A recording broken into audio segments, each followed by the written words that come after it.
Today I'm reviewing the StowAway 2 Hitch-Mounted Swing-Out Cargo Carrier, specifically the Max model, which I've been using for the past year. I'll share my experience, custom mods, a trick I discovered, and some key considerations if you're thinking about adding one to your rig. Is it worth the hefty price? Let's find out.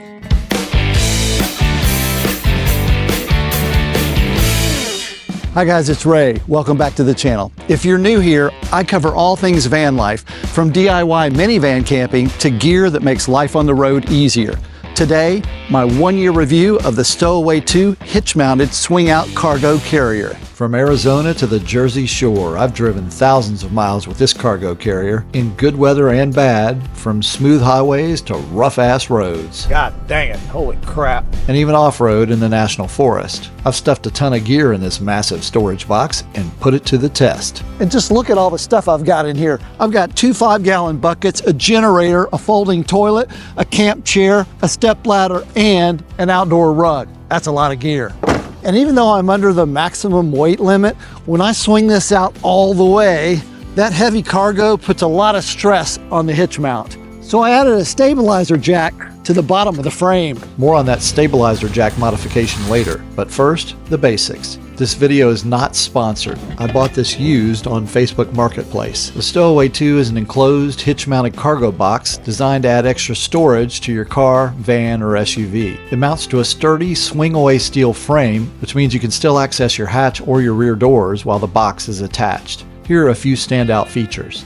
The steel frame weighs 48 pounds and is available for 2-inch or 1 1/4 inch hitch receivers. The locking cargo box is waterproof, but does have a drain plug if you need to rinse it out. The rim channel has tiny drain holes that route rainwater out and away from your gear. The lid also opens completely and stays open on its own for easy access. And finally, the box is fully wired for turn signals, brake lights, and license plate illumination. StowAway 2 is made in the United States and comes in 2 sizes, Standard and Max. Here's how they compare. The Standard box weighs 47 pounds, has 12.5 cubic feet of storage, and measures 49 inches long by 21 inches wide by 24 inches high. The Max box weighs 52 pounds, has 16 cubic feet of storage, and measures 51 inches long by 23 inches wide by 26 inches high. A few optional accessories make it even more functional. An exhaust shield plate protects the plastic box from heat if mounted near your exhaust. An LED light upgrade and reflective safety tape improve visibility and safety at night. And if you're into tailgating or cookouts,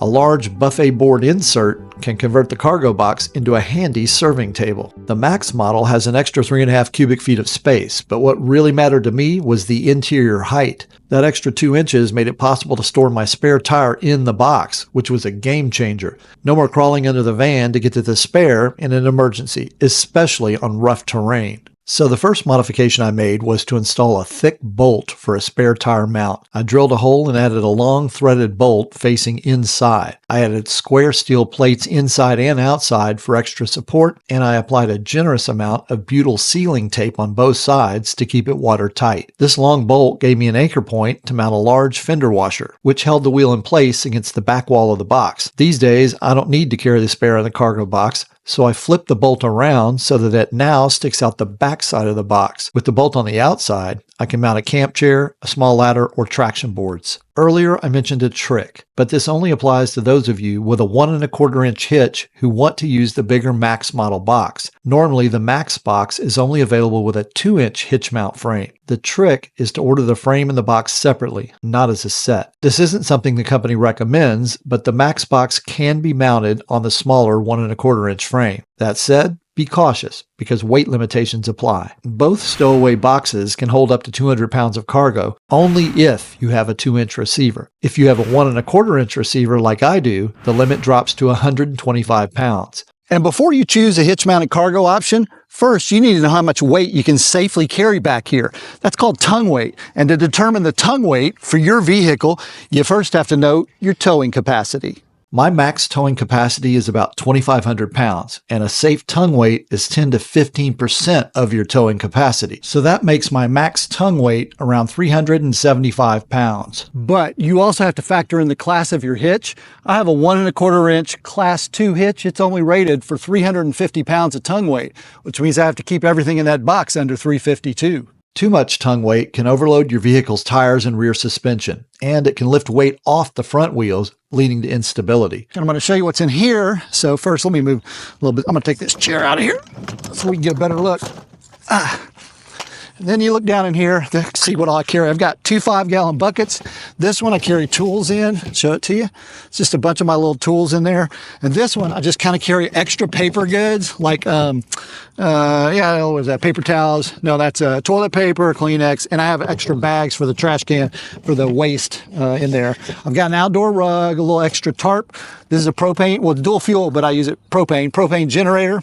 This is a folding toilet that I can set up outside. It's a little extra baggies. Then I'm also going to use this because we're going to set up my solar and my Starlink mini dish. So I take this out and I'll put this down over here. I'll set that ladder up over there. We'll get to that in a minute. Now I'm going to close this back down and I'm going to open this up. So one of the first things I do, I come over here.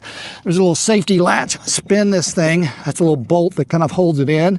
And then this yellow, no, it's not yellow, it's orange. This little orange handle I pull up and it comes open. Now I swing it open. It's pretty heavy. Got that generator in there. That's about 48 pounds. Now one thing I added though, if you look down here, I've got a stabilizer jack. So here's a closer look at that stabilizer jack. I paid a professional welder to weld this onto the bottom of that. And if you can come up here, you can see how it makes this thing sit level. It takes the weight off of the hitch and off of this little whole contraption because that's a lot of weight in there. And speaking of weight, here's a breakdown. The box itself weighs 52 pounds and the swing out frame it sits on is 48. So we lose 100 pounds right there. Here's what's inside. The generator is 47 pounds, the camp chair is 14, the stepladder is 12, the folding toilet is 5, the rug is 4, one 5-gallon bucket has my tools in it, it's 25 pounds, and the other one is 10 pounds. It holds trash bags, wipes, and extra toilet paper, and add another 5 for motor oil and coolant. So our hitch weight total is 223 pounds. That's 127 pounds less than my hitch's max tongue weight of 350 pounds. But I also have to consider the heavy gear in my trunk. Because I have that cargo carrier back here, plus 2 power stations and a 7-gallon water tank over here, I wanted some extra support. I installed a Timbren brand suspension enhancement system to prevent my rear end from sagging. The install is easy. No special tools required. You just need a floor jack. But this is important. These can prevent sagging and improve the ride and handling of your rig, but they don't increase your cargo carrying capacity. And just like the suspension enhancement I added to my minivan doesn't increase my cargo carrying capacity there, this stabilizer jack that I added to the bottom of the StowAway 2 doesn't mean I can carry extra weight. I can't. It's just here to relieve pressure on the hitch tube and the swing out arm. To install the stabilizer jack, I did a test fit with the jack in its folded upright position to make sure it would lock into place with the box still on. Then I took the box off the frame to choose the best mounting position and to be sure it wouldn't hang down and interfere with ground clearance. The jack fits nicely and doesn't extend lower than the swing out frame itself. I marked the sides with blue painter's tape to use as a mounting guide.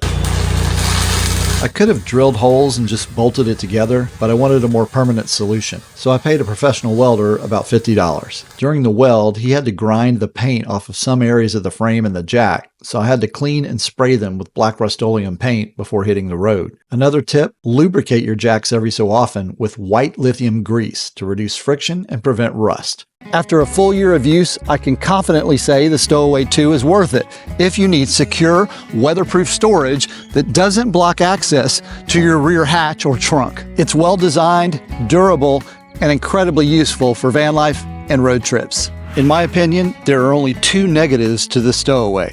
First is the cost. They're about $1,000. That is a lot of money that could be spent on other things. And second, you lose quick access to your trunk and rear hatch. Wherever you're parked, you have to have enough room to swing the cargo carrier completely open. And in a tight parking spot, that can be a challenge. But that's the trade you make to get all this extra storage. For me, it's worth it. What do you think of the StowAway 2 cargo carrier? Let me know in the comments. And if you found this review helpful, don't forget to like, subscribe, and hit that bell icon for more van life content. Thanks for watching, and I'll see you in the next one.